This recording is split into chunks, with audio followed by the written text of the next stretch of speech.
La Sociedad Española de Radiodifusión presenta... Ser... ¡Viva la radio! Podcast. Siempre.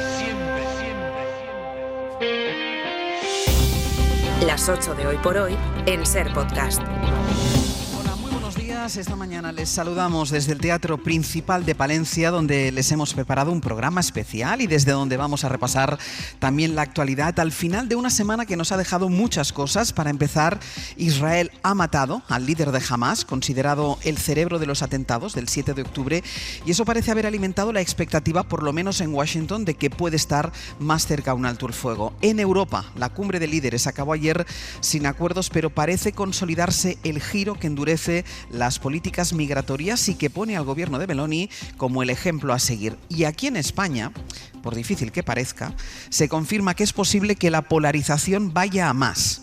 La semana empezó con la querella que el PP presentó contra el PSOE, querella que Anticorrupción rechaza, y va a terminar con el enfrentamiento por la imputación del fiscal general del Estado. Fue anoche en Bruselas, precisamente, donde el presidente del gobierno salió en defensa del fiscal, investigado por la filtración de los correos que demostraban que era el novio de Ayuso quien había propuesto un pacto con la Fiscalía por el que reconocía delitos fiscales. Ha hecho su trabajo, ha hecho lo que debía hacer, que son dos cosas. La primera, perseguir al delincuente, y en segundo lugar, combatir la desinformación y un bulo. Sánchez, que hablaba así del fiscal general y que señalaba a Díaz Ayuso. Y lo que nos falta es que el Partido Popular, el señor Feijóo, a su jefa, a la señora Ayuso, le exija las responsabilidades políticas, que no pueden ser otras que la dimisión de la presidenta de la Comunidad de Madrid. Antes, en la Asamblea, la presidenta de la Comunidad de Madrid había hablado así después de la imputación del fiscal general. El ciudadano español está indefenso ante este gobierno que utiliza prácticas mafiosas. Es un gobierno de tiranos, de caraduras, un gobierno que vulnera los derechos de los ciudadanos, y por eso Pedro Sánchez también irá para adelante. El PP de Madrid llama a participar este domingo en una manifestación contra el gobierno a la que la Dirección Nacional del Partido Popular ha dicho que enviará representantes. Sastre, buenos días. Buenos días, Barceló. Hay una declaración del portavoz del Partido Popular que explicita cuál es la estrategia y el tono del PP, que va a centrar su mensaje en el fiscal general, en el caso Koldo, en Begoña Gómez y en esa denuncia por presunta financiación ilegal del PSOE, de la que ayer la Fiscalía Anticorrupción dijo que no había base para tomarla en cuenta. La declaración la hizo Miguel Tellado en Es Radio. Y aquí, como diría el expresidente del Partido Popular, José María Aznar, el que pueda hacer algo que lo haga. Y nosotros lo estamos haciendo. Nuestra obligación en estos momentos es echar a Sánchez del gobierno, acabar con este gobierno lo antes posible. Y lo vamos a hacer con todos los medios a nuestro alcance. Y si los medios son judiciales, también lo vamos a hacer. Y si podemos hacerlo desde el ámbito parlamentario, lo vamos a hacer. Creemos que Sánchez es una amenaza para la democracia en España y nuestra obligación es echarlo lo más pronto posible. Mariela Rubio, buenos días. ¿Qué tal? Muy buenos días. Tellado cita a Aznar y resume la estrategia en acabar con el gobierno por todos los medios posibles. Sí, y en Génova repiten esta consigna: hemos pitado a zafarrancho y no daremos un respiro a este gobierno en materia de corrupción. La imputación del fiscal general ha dado a los populares un balón de oxígeno en esta estrategia, que sin embargo sufrirá, y así empiezan a descontarlo en la dirección, un revés la próxima semana, cuando todo indica se archive la querella que presentaron contra el PSOE por financiación ilegal. En Génova se defienden diciendo que los suyos piden sangre, que piden más. Por eso buscan los de Feijóo generar un clima de gobierno asediado, a punto de colapsar por la corrupción. Un ambiente, en definitiva, Ángels, que calme la frustración que han detectado en sus cuadros, bases y votantes, los mismos que todavía no han olvidado el error del partido en la votación sobre los presos de ETA y que han escuchado recientemente a Bendodo decir que Sánchez probablemente consiga los presupuestos. A esas bases se dirigía ayer Feijóo cuando se le preguntaba por el probable archivo de su querella. Lo importante cuando se presenta una denuncia no es cómo empieza, sino cómo acaba. Y veremos cómo acaba. Y veremos si el Partido Popular cumplió con su obligación. Y en mi opinión, el Partido Popular cumplió con su obligación. Hablaba así Feijóo desde Bruselas, donde ante sus colegas del PP europeo denunciaba, es textual, el deterioro democrático en España por la corrupción de su gobierno. Guillermo Lerma, buenos días. ¿Qué tal? Buenos días. El gobierno mantiene su confianza en el fiscal general, insiste en que ellos apartaron a Ábalos y ahora se plantea llevar al PP a los tribunales si el juez archiva al final la querella que les presentó el Partido Popular. Sí, Ferraz estudia la posibilidad de denunciar al PP por injurias y calumnias y el juez Pedraz finalmente decide guardar en un cajón la querella que presentó Génova a principios de esta semana por presunta financiación ilegal. Será la respuesta que dé el PSOE a esas acusaciones que hace el PP, recuerdan, basándose no en ninguna investigación, sino en una declaración anónima publicada en un medio digital. Eso en el plano judicial. En el político, el presidente del gobierno quiere aprovechar la ofensiva de la derecha para insistir en la idea de que lo importante ante determinados casos de corrupción es cómo reaccionan los partidos. Y para eso, desde Bruselas, Sánchez quiso ayer poner a Ayuso y a su pareja al mismo nivel que Ábalos y Koldo, su asesor.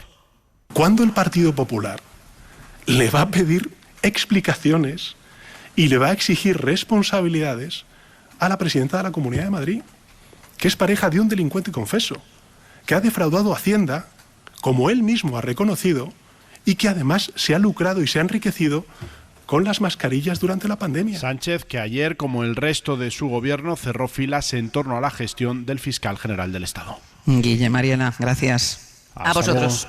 Sobre la querella del PP al PSOE, esta propuesta de Yolanda Díaz a Núñez Feijóo. Yo le pido al señor Feijóo que vuelva a su giro presunto social, porque esta querella evidencia que no le queda nada más, ¿o sí? Una moción de censura. Quizás tenemos que animarlo a que lo haga, para que todos los españoles y las españolas puedan ver cuál es la realidad democrática de nuestro país. Es muy difícil ya hacer el relato político del día sin citar las noticias de la Fiscalía, lo que dice también mucho del punto en el que está el relato político. Anticorrupción se pronunció ayer sobre esa querella del PP contra el PSOE, pero también Anticorrupción ha pedido al Supremo que impute, o la imputación de José Luis Ábalos, porque resulta difícil de entender, dice, la trama de Koldo García, de Víctor de Aldama, sin la participación de Ábalos, cuyo concurso fue crucial para la información privilegiada que recibían los implicados y que fue decisiva para las contrataciones. Y si se habla de la Fiscalía es, además de todo esto, por la investigación que por primera vez en democracia ha abierto el Supremo contra el fiscal general del Estado por un presunto delito de revelación de secretos. Hemos escuchado la defensa que ha hecho del fiscal el propio Pedro Sánchez y también los argumentos del PP, donde creen que no solo tendría que dimitir el fiscal, sino también el presidente del Gobierno. Los que se fueron pronunciando ayer fueron los propios fiscales. Pedro Jiménez, buenos días. ¿Qué tal? Buenos días. Álvaro García Ortiz tiene el apoyo de la Junta de Fiscales, pero no del Consejo Fiscal, donde hay mayoría conservadora. Lo importante, Pedro, es explicar cuál es la diferencia entre un organismo y otro y qué va a pasar a partir de aquí. Pues la Junta de Fiscales de Sala es el máximo órgano asesor del fiscal general, es la cúpula de la Fiscalía, mientras que el Consejo Fiscal es el máximo órgano consultivo y la mayoría de sus miembros se eligen por sufragio entre los miembros de la carrera y no por el sistema jerárquico que preside el Ministerio Público, como ocurre con la Junta. La cúpula de la Fiscalía apoyó a Álvaro García Ortiz porque cuando desmintió el bulo del entorno de Isabel Díaz Ayuso solo cumplió con el mandato del Ministerio Público de transmitir información veraz. No hubo votación, pero solo un tercio de la treintena de asistentes pidió a García Ortiz su salida. En el Consejo Fiscal cambiaron las tornas y la mayoría conservadora se impuso por 7-4 y reclamó la dimisión del fiscal por el bien de la institución, ya que es inasumible, dicen, el impacto dentro y fuera de nuestras fronteras. La minoría progresista sostuvo que sería una irresponsabilidad dimitir porque entienden que no pueden estar a merced de cualquiera que quiera denunciarnos con el fin de apartarnos de nuestra función. Ambas citas fueron a instancias del propio García Ortiz y meramente para comunicarles cuál había sido su decisión después de que el Supremo abriera esta causa. Pedro, gracias. A vosotros. Hemos citado antes la idea de polarización y ayer se produjo esta secuencia en Navarra.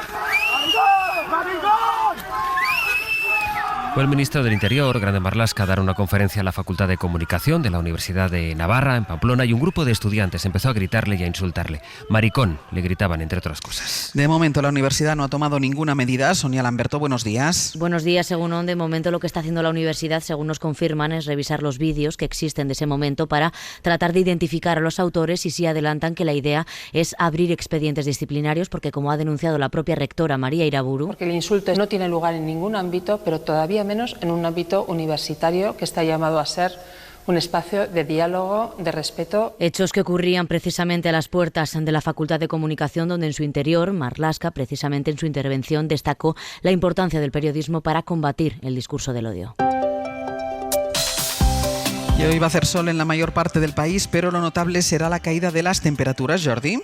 Un descenso que se nota ahora mismo, hace frío en el interior, destacando en la meseta norte temperaturas alrededor de los 5 grados y durante la tarde, donde haga sol, el ambiente será agradable, pero con máximas que apenas superarán los 20 grados y todavía algunos chubascos en el Cantábrico más oriental, entre el País Vasco y norte de Navarra, también en la mitad este de Cataluña, en las islas de Mallorca y de Menorca, y tanto esta tarde como mañana todavía algunos chubascos en Asturias y Galicia. Hoy por hoy noticias. Ser Podcast. Israel ha matado a Yahya Sinwar, el líder de Hamas, que planeó los atentados del 7 de octubre y que había sustituido a Ismail Haniyeh, también asesinado por Israel. Esto parece situarnos ante una nueva fase en el conflicto en Oriente Próximo. Por una parte, Hezbollah ha anunciado una escalada del conflicto e Irán ha dicho que ahora va a aumentar la resistencia en homenaje a Sinwar. Netanyahu ha dicho que con esto no acaba la guerra, pero puede ser el principio del fin. Y es en Washington donde más claramente han apuntado a que esto puede propiciar que se retomen conversaciones hacia un alto el fuego que tenga, esta vez sí, visos de prosperar. Pablo Morán, buenos días. Hola Ángels, buenos días. Pablo, contemos primero cómo fue la operación, cómo Israel ha vuelto a descabezar a Hamas. Era el hombre más buscado por Israel desde hace un año, pero los soldados que lo han abatido reconocen que no esperaban dar con él, no al menos a cielo abierto. Siempre pensaron que lo encontrarían en uno de los túneles de Hamas en los que se cree que Sinwar se ha escondido durante todos estos meses. Pero no, ha caído en Rafah, al sur de Gaza, durante un tiroteo que sorprendió a una patrulla de soldados que hacían una ronda ordinaria por la zona. Esa unidad destruyó parcialmente el edificio en el que se parapetaron los atacantes y cuando la nube de polvo se disipó, un dron voló entre las ruinas de esa casa y mostró lo que son los últimos momentos de Sinwar, agonizando sobre un sofá, imágenes que ha publicado Israel. Las pruebas forenses posteriores confirmaron que habían dado con su enemigo público número 1. Y como decíamos, Pablo, la pregunta es ¿y ahora qué? Bueno, pues este es un claro punto de inflexión en la guerra, al menos en el frente de Gaza. Con el asesinato de Sinwar, Israel tiene la venganza que buscaba por los ataques del 7 de octubre, aunque la misión no ha terminado. Falta el centenar de rehenes que siguen en Gaza, con o sin vida, como recordaba Netanyahu, pero con Hamas descabezada por segunda vez en menos de 3 meses, esta vez sí el primer ministro puede tener crédito para aceptar lo que ha evitado hasta ahora, que es un acuerdo de alto al fuego con Hamas que facilite la liberación de esos secuestrados. Así lo pidieron anoche las familias, concentradas de nuevo en Tel Aviv, y es la vía que parece abrirse después de los primeros contactos entre Israel y Estados Unidos tras la caída de Sinwar. Un alto el fuego en Gaza permitiría también a Israel reforzar otro frente abierto, el del Líbano, pero el problema es el futuro en sí de la franja, para el que Netanyahu no tiene un plan claro. Pablo, gracias. A ti, hasta luego. Nosotros no estamos a favor de ese tipo de fórmulas. Optamos, como he dicho antes, por una visión volcada en la dimensión exterior del fenómeno migratorio, es decir, cómo podemos anticipar la llegada de migrantes irregulares de las costas, en este caso de África. Así es como Pedro Sánchez rechazó ayer la deportación de migrantes a terceros países, como está haciendo Italia y como plantean cada vez más gobiernos europeos. Eso fue lo que se debatió ayer en la cumbre de líderes europeos, que terminó sin acuerdos concretos, pero abriendo la puerta a nuevas fórmulas que acaben endureciendo la política europea con las personas migrantes. No hay medidas concretas, pero sí parece que se consolida ese giro al que se opone España. Corresponsal en Bruselas, Enrique García Pozo. Sí, la cumbre de los 27 ha terminado sin ninguna medida concreta en el texto final, pero abre la puerta a nuevas formas de combatir y prevenir la migración irregular. Es una fórmula que se parece mucho al lenguaje empleado por esa mayoría de países que llevan semanas hablando de soluciones innovadoras, cuando ponen como ejemplo el modelo italiano. Es un guiño implícito en el texto final a ese grupo de países que abre la puerta a que en esas nuevas fórmulas se introduzca el traslado de migrantes a países extracomunitarios. Los centros de retorno no son una idea trivial y han estado en el debate, decía en rueda de prensa Ursula von der Leyen, una fórmula que ha rechazado el presidente Pedro Sánchez. Nosotros no estamos a favor de ese tipo de fórmulas porque son fórmulas que no atajan ninguno de los problemas. Aunque más allá del texto final, la cumbre ha servido como termómetro para comprobar que ya se ha instalado un marco impensable hace años, con Polonia proponiendo limitar el derecho al asilo o con países pidiendo incluso que se considere a Siria un país seguro para el retorno. En A Coruña hoy continúa el juicio por el asesinato del joven Samuel Luis. A quien mataron mientras le gritaban maricón cuando hacía una videollamada. Ayer una de las acusadas dijo que fue una cacería y que fue una animalada. ¿Usted escucha algún insulto, escucha alguna amenaza? Sí. ¿Perdón? Sí. ¿Y qué amenaza, qué insulto? Déjame grabar a ver si te voy a matar, maricón. ¿Qué opinión le merece a usted lo que ha pasado aquí? Pues que tiene razón, que es una calle, que es una animalada. Una animalada.